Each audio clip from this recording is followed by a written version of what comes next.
Hello and welcome back here in the Brick World studio, and welcome back to a new update here of my big Lego city. And as you can see here, that's the official Lego set of the Daily Bugle, which I have twice in my collection. And today I want to start a new project. As you might know from previous updates, the area here is the area where I want to build my own version of my Daily Bugle. So stay tuned for today's update. Already a long time ago, I have built that kind of basic construction for that new building. It makes it possible to remove it from the final location, and then I can work here on the side of the table, which is a lot easier to work on instead of just kneeling on the table, working there in that area next of our roundabout. That is in that location you can see right now there, and that's the final location of our building, and that's the first outline of the basic floor of that building. I tested out a lot of stuff. I wanted to integrate that rounded corner here because it looks just nice and it adds a little bit of a special form into that building when it's going to be placed later on here. And also you can see there are these windows on the other building. That's the area where it's going to be downstairs to our underground parking area, which is something I need to work very, very soon, I think so. And later on the upper floors, the building is going to be a little bit bigger. So that cut out area, that rounded area is going to be only on the ground floor. And as you can see here, I'm using a kind of illegal technique. Illegal techniques are Lego techniques where the parts are under stress. So the parts can get broke and stuff like that. That's the name why it's called illegal, because you won't find them in any official Lego set. By the way, I started working here on that entrance area. The entrance area is on an angle of 45 degrees, just to make it a little bit more interesting. And the entrance area itself is just like it is in a real set. But then I got a little problem here on that 45-degree position, because when I'm adding these railing elements, you get a little kind of gap. So I tried a lot of different stuff to find out how I can find a solution for that problem. And at the end, I'm using these parts here, which are on the one side, they have two studs. On the other side, they're just like a tile. And then I can just put them here on that rail element. And then it perfectly or almost perfectly fits in here and closes that little gap here at that 45-degree angle. Oh, as always, when I'm starting at a new project, a new building, especially when I'm doing something based on an official set, it gets a little bit complicated. I have to test out a lot of stuff, finding the basic design. But overall, I just readapted the design of the official building, but changed a little bit. I'm just, especially here in that rounded area, it was a little bit complicated because the parts are really, really stressed here, because it's a very small angle which they are bended here. But I tried really to get that into here because I really like that kind of look here. As you can see here, everything is a lot of stress. It's very hard to get everything connected, but I'm sure that it will hold at the end. As you can see, I'm using a lot of these 1x2 plates to get that connection, to get that rounded area at the end. And here on that side, I'm not going to add any more windows because that's the position where our elevator and the stairs going up. So I don't want to have any windows in that area, of course. And next up, I started to work on these big columns here. As I said, it's the beginning of today's update.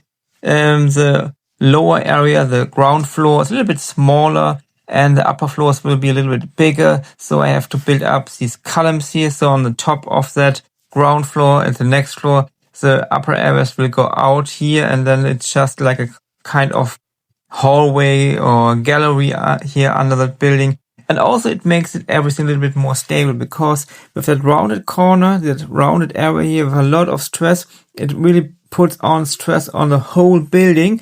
But including that construction here with the columns, and also just need to add some more parts on top of here, it makes the whole building a little bit more stable. As you can see here, I really can move it to the side and everything gets, is just holding.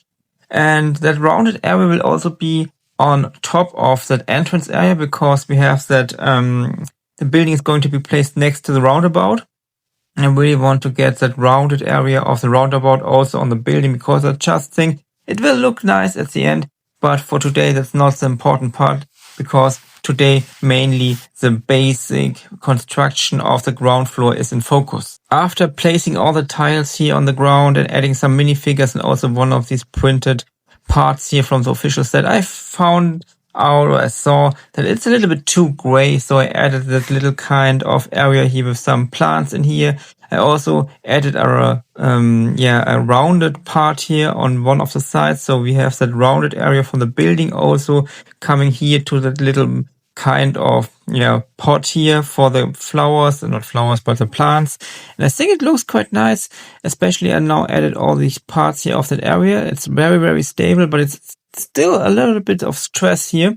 And then I added these parts here, just not on that part, because I could not add that column part here on that rounded area, so I decided to just make a kind of hanging area here. Also added that little soda automat here from the official set, and yeah, I think it looks quite nice, and I think that's a perfect start for the building itself. It already took a lot of parts, and I'm quite not sure at the moment how big it will be at the end, but for today I think we are done. So I'm just putting the building back to its final location, which is not so easy. You can also see that's the reason why I don't want to build in that area. So I did a long time ago to this removable part.